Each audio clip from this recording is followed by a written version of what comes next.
Move down to the laws of Islam. And surprise, surprise, it's the exact same theme. Look into salah.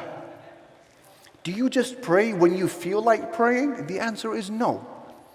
There are 5 daily prayers of a specific quantity for each that happen at a specific time of the day. Outside of these 5, you pray as you wish. The first prayer is Salatul Fajr, the dawn prayer. It comes in specifically at the break of dawn. And when the sun rises, the time for it has ended. It is orderly.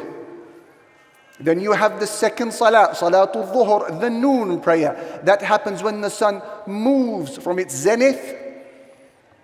And that continues until the length of shadows is equivalent to the object that is standing erect. That is the end of the second prayer and the beginning now of the third. Salatul Asr, according to the majority of the scholars. Then when the sun sets completely, that's the end or the beginning of the fourth salah. When you come to the removal or the disappearance of the red afterglow in the sky, that is the end of the time for the fourth prayer, and this is the beginning of Salatul Isha, your fifth prayer. It is all organized. Nothing is random. Nothing is accidental. Nothing is chaotic. That is the deen of Allah subhanahu wa ta'ala. What is the message that Allah Almighty is sending us? And then look at the form of the prayer. We just prayed Salatul Maghrib. What did the Imam say to us just before he began Salah? He said to us, أقيموا الصفوف, establish your rows. وحاذوا بين المناكب, and align your shoulders. وسدوا الخلل, close the gaps between you.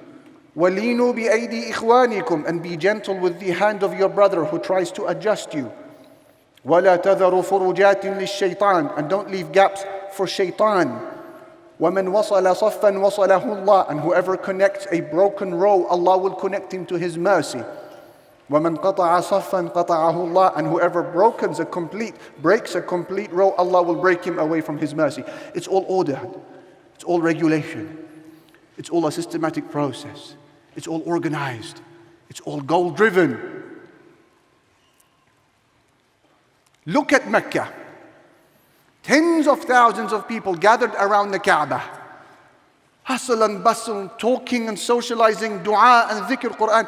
And you say to yourself, La ilaha illallah, who can gather these huge crowds of people? And then that mu'adhin says, Allahu Akbar, Allahu Akbar. The second call of the prayer begins, and guess what? Within just 10 seconds, they're all standing in lines, organized, praying behind one imam and bowing and prostrating to one creator.